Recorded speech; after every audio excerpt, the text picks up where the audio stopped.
Bismillah, alhamdulillah, salatu wassalamu ala rasulullah, amma ba'd. So, right off the bat, this video is on a refutation of atheism, even though I believe that it is a false worldview to hold. Regardless of that, this video is not a refutation. Instead, it's what the title suggests. It's a honest questions that I want to ask atheists. So, jumping right into it. First question. Um, we know that atheism is essentially it's different from agnosticism in the way that atheists, to be an atheist, you have to positively assert that you are compelled intellectually by your reason to outright deny the divine conclusively. So you positively assert that there is no God. Okay, you positively assert that. It's not like Gnosticism where you say that there might be or there might not be, and it's not like deism where you say that there is a God but there is no scripture or revelation. So this is a positive assertion of the denial of the divine. Granted that, we obviously have to. This would needless to say, this would imply that all atheists are intellectually convinced that there is no sufficient evidence to believe in a creator. But is that really the case? Is that really why atheists reject monotheism, monotheistic faiths? This video is basically, yeah, if it wasn't clear already, this video is primarily dealing with monotheism. So, okay, so is the average atheist, your layman atheist, genuinely intellectually convinced that there is definitely more evidence in the observable universe that the lack that the universe coming from nothing makes more sense than the universe coming from an all-wise, all-powerful creator? Is that really the case? Is that really why atheists leave faith? I don't think so. I think that the average lay person who's an atheist is it their lack of faith doesn't have to do with there being sufficient evidence to intellectually compel them to reject the idea of one God. Instead, it is um, more of a it's more of it's more of them turning their backs on the laws and the implications of monotheism, which is basically the laws and the prohibitions that monotheistic faiths condemn. Things like homosexuality, drinking, adultery, premarital sex, uh, extramarital sex, and what else? Homosexuality, abortions, um, hedonism, taking interest-based economies, and psychedelics. These things, which if Islam prohibits, Judaism prohibits, Christianity prohibits. I don't just to make clear. I don't believe Christianity to be a monotheistic faith in that sense. Although it is, you know, it's an innovated form of a monotheistic faith where this idea of Trinity is superimposed upon the teachings of Christ, peace be upon him. Anyways, but yes, the New Testament does prohibit the things that I've mentioned. Okay, so this is my assertion that the atheist is it's one of two things. A person is an atheist because of one of two things, generally speaking. They're not comfortable with admitting that things like abortion and homosexuality and hedonism, totally materialistic lifestyle is wrong. They're they don't want to admit that. One, that's why they reject faith. And two, they have a problem digesting and understanding the existence of pain and suffering in this world. So, my question is this to the atheist: that do you genuinely think that there's enough proof for rejecting the idea of monotheism, of one eternal, all-wise, all-powerful creator? Are you genuinely an atheist because you think there's enough proof for that? Because because monotheism is natural, and you would be hard pressed to find a child being born into, or I'm not going to go into that line of argument because you're going to say that okay, it's a culture that superimposes monotheism on children. Okay, so I'll leave that argument even though I believe it to be correct. Even I even I believe it to be correct. Okay, so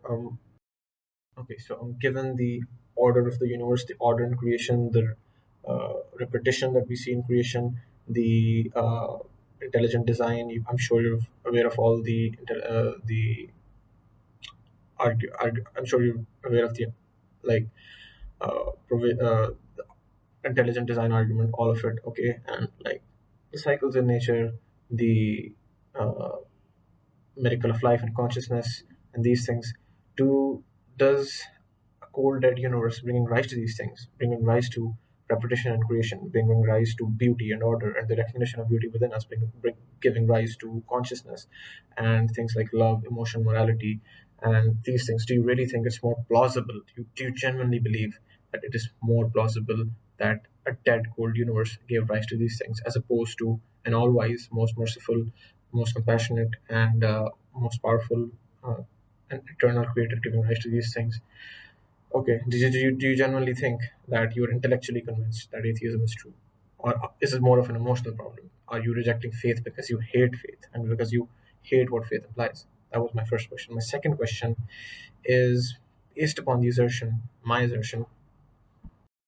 There was a brief interruption. So, yeah, my second question is based upon the assertion that atheists make, self respecting atheists, mind you, that there is no meaning to life if there is no creator. And since we're living in according to them, since we're living in a cold, dead universe where everything is governed and ordained by blind forces of matter, there is no meaning.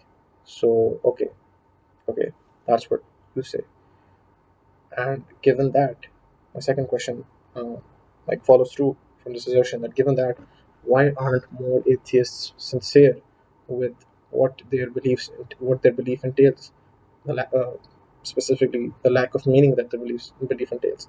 So, an atheist having claiming any semblance to having a meaningful life is tantamount to a Muslim saying La ilaha illallah, saying that there is no God but Allah, there is no God worthy of worship except Allah, and then worshipping an idol, or at least saying that it's okay to worship an idol.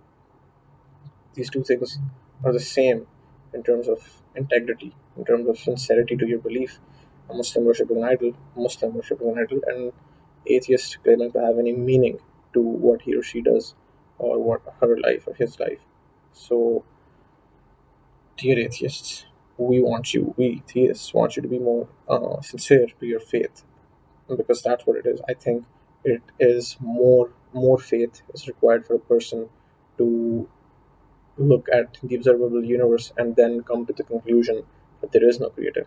I think it's you need a lot of faith to hold this particular delusional worldview.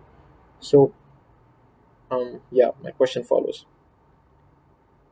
You believe that there is no meaning to life, but then how come Richard Dawkins comes up and then says that meaning is whatever you give life to be? And you see the layperson atheist saying this, that oh yeah, uh, there is no meaning,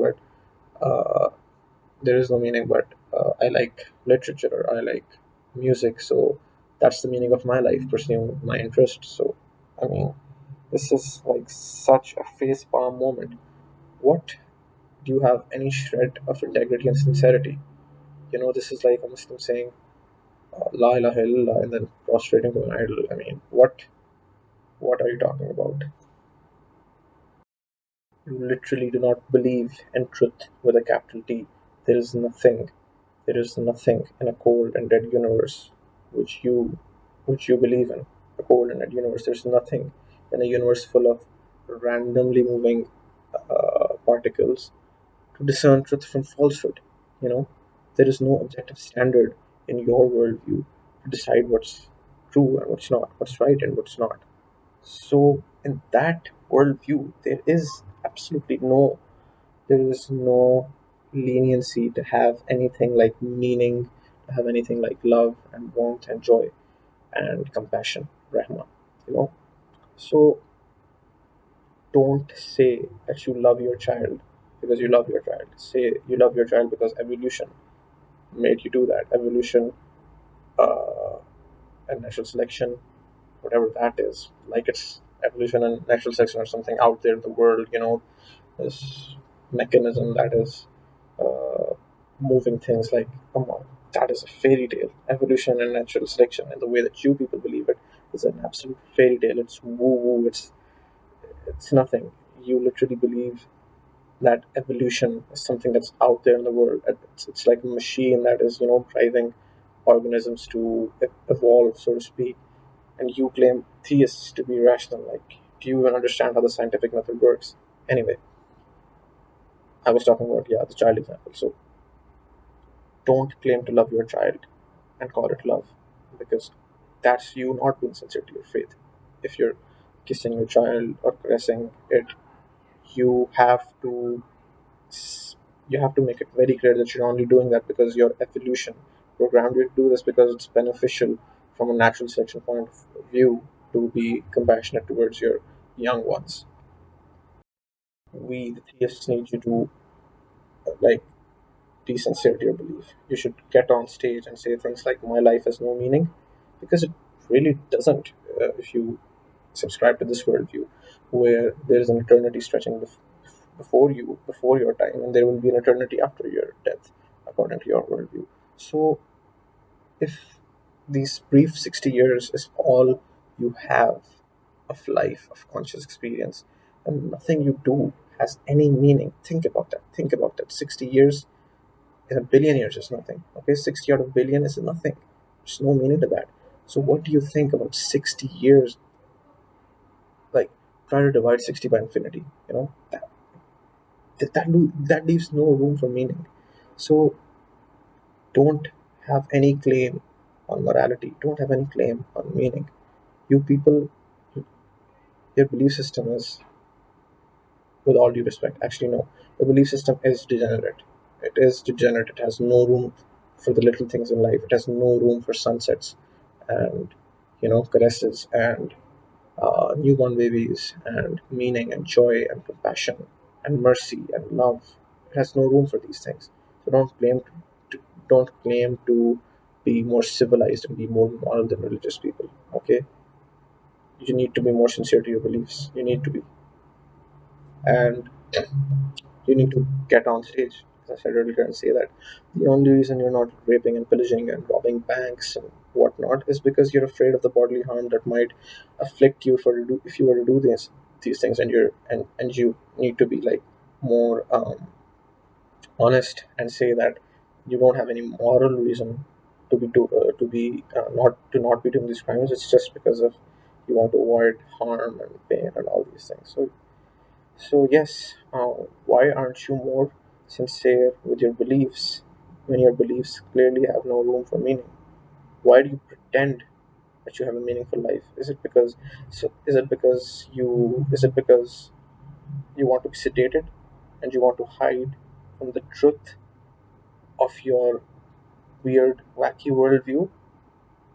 Or is it because you, deep down in your heart of hearts, you know that you're not intellectually convinced with atheism, and in your heart of hearts, you know that you're only atheist because you hate faith and because you hate the implications of monotheism? That's why you're an atheist, and not because you're intellectually convinced. Not in the slightest. You do feel love. You do feel meaning. You do feel rahma. You do feel compassion. You do feel the wrongness of wrong and the right feeling of rightness of virtue. You do feel these things. So stop running away from the truth that's staring you in the eye. You're not intellectually convinced. You're not. You just want to run away from faith because it condemns people like you who are too arrogant to bow down and prostrate to the one who created you. So, yeah, go ahead and answer these questions if you're truly an atheist.